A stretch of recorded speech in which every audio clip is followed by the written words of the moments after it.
Welcome to the part 2 of parenting tips on learning to learn how to learn. In this segment, Dr. Karippal will be guiding us on why some students fail to have results in spite of a lot of hard work and few more points regarding the study habits of students. So we have seen that some students seem to be doing a lot of hard work, but yet after the exams the results are not seen. There is hard work, or there seems to be a hard work, but the results are not seen. Why is this?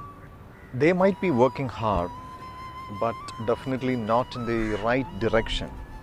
So direction is also important. Imagine in this garden there are some weeds. In order to remove that weeds, only gentle work is enough. No need of bringing a big JCB and a lot of people to remove the weeds. So hard working is different, smart work is different. There are something called a 3 P's. Imagine potentials of students on the one side, the other side performances, what we are looking for. If there is right kind of practice in between, there will be definitely better performance. So in between potentials and performance, there should be some relevant, consistent practices. So similar practices are needed in order to achieve better results, not simple hard work. So you mentioned something about smart work and hard work, and there's a difference between the smart work and hard work. So can you tell us how exactly is smart work different from hard work? When we say hard work, putting lot of effort sometimes unwantedly, or investing lot of effort without a much plan and prioritizing. Whereas in smart work, they will have to plan first, nicely planning and prioritizing and implementing it nicely. So when we say smart work, there must be a better planning and prioritizing. So hard work is different from smart work. So what you're suggesting is you have potential, you need to perform. In between planning and practicing, both are important. So students will have to work smart rather than work hard towards the wrong direction. So I have seen few students who are really smart. They try everything when they're preparing for exams, but their problem is once they go to the exam hall or once it is time to perform, they tend to forget things. So what is this issue about memory? How to rectify it? Why do they forget things? Our topic itself is learning to learn how to learn. They should know how to learn. There are two important things in this. What is memory? Memory is depositing something into our brain and we are recalling whenever it is needed, withdrawing those experiences or information whenever it is needed. So in order to withdraw effectively, we need to deposit properly. That's called a registration. So if the registration is proper, definitely there is no question of forgetting. So it's actually what you asked is not a question of memory. It's a question of wrong method of studying, I would say. Because some of the students, they'll be resorting to silent reading. Silent reading won't give them any memory. Why? Because registration is not proper in the brain. When proper registration is not there, the retrieval or the recalling of information will not be proper naturally. So it's mainly, if anybody is complaining about lack of memory, it's a question of wrong method of learning. So let them change their learning style first. Their memory is intact, nothing wrong with their memory. So whoever claims to tell that they have a poor memory, it's not the problem with the memory, but the learning method. True. Okay. So we were discussing about memory issues and you said there is absolutely nothing wrong with the memory, but still we have a lot to study. I mean, the children have a lot to study. Do you have any techniques where they can remember certain things in such a way that they will never forget? Something that will aid to the memory and it will simplify things for them. As I told you earlier, there are two things. One is depositing and the other one is withdrawal, or otherwise registration and recalling. Imagine, just some students are reading like this silently. Naturally, only their eyes will be depositing something into the brain. Other senses which are powerful, their ears, their tongue, their skin, everything is passive. They are not making use of these three senses into the learning. So in the strictest sense of the term, we cannot call it as learning. It's merely reading. So in order to get better memory, they need to involve, they need to participate more senses into the learning process. So if you can murmur like this, there will be an additional deposit into the brain. And whatever you murmur, your ears will be catching and depositing into the motor cortex and auditory cortex through the ears. So tongue will be depositing into the motor cortex, ears will be depositing into the auditory cortex, eyes will be depositing into the visual cortex, and whatever you murmur, you can just scribble it. So the key points they will have to write down. If they can do it, there will be more deposit into the brain. More registration into the brain will give them more ability to recall whenever it is needed. So memory is nothing but a simple technique.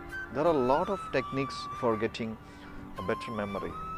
I will ask you, I will tell you 10 words. First, you try to recall it in the sequential order.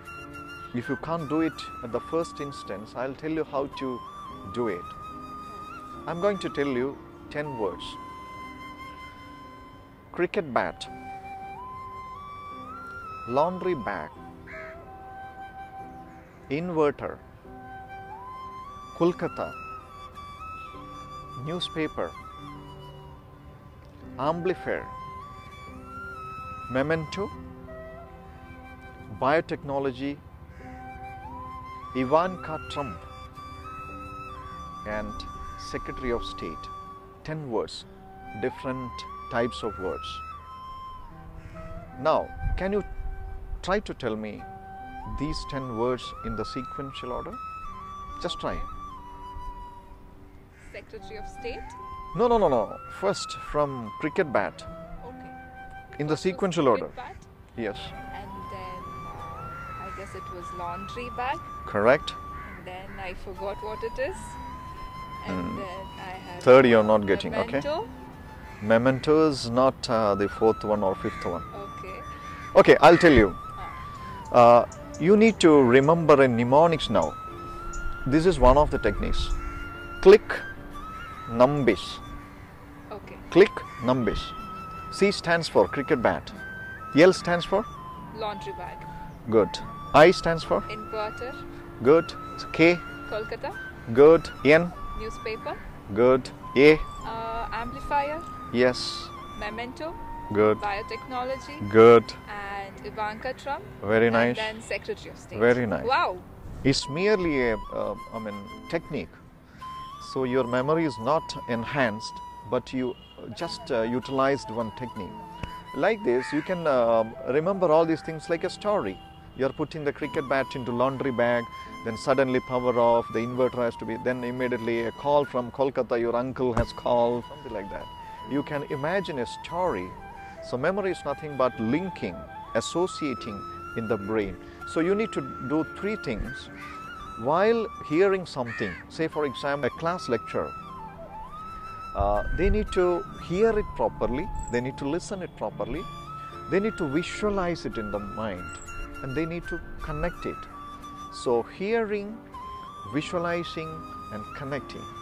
If students can do these three things when they are listening to anything, when they are reading anything, they need to do three things. Hearing their own voice, visualizing and connecting or associating, so that they will get better memory. So when you're telling this, I can remember or I can recall back when we were kids, we were kept on, our parents kept on telling, study loudly or read loudly. True. Write Absolutely. and learn, write and learn. Absolutely. We did not understand the importance that time, but this is what it actually needs to be done. Right? Nowadays all students want the easy method, mugging up method. They are not ready to take effort at the time of learning. They will take rather effort in the examination hall like this. Oh my God, I'm not getting. Exactly, that's what happens. Okay, so trust me, if I could remember the 10 words, anybody over there can do it. So you just mentioned about student getting anxious during the time of exam. So what is the cause for this anxiety and how do they overcome this? Anxiety and preparation for the exam are interrelated. When anxiety is there, it will affect preparation badly. When preparation is not sufficient, there will be anxiety. What is anxiety? Anxiety is a kind of tension or apprehension about the present or future. Student will be thinking whether I'll be able to study properly, whether I'll be able to write the exam properly. Oh my God, I don't know what is happening to me. This is the peculiarity of anxiety. When anxiety happens, it will affect the registration. It will affect the deposit in the brain, the learning process, the rate of retention. It won't sustain in the mind, because when this type of a negative emotion is there, naturally there will be negative chemicals in the body. Okay. Negative chemicals in the body will affect the brain capacity and the ability to recall. So naturally, when high anxiety is there, it may affect the food habit. There may be sometimes the weight loss for the child. There may be sleep disorder. There may be emotional imbalances. All these will be there symptomatically. So we need to avoid anxiety. How can we avoid? By preparing with a better plan, well in advance, by prioritizing, by doing smart work. So to sum it up, smart work is what is required, planning and also preparing with all the senses that you have. So thank you again, sir. We will be back with the part 3 of this session with some more information on parenting tips on learning to learn how to learn. Please subscribe and like our channel.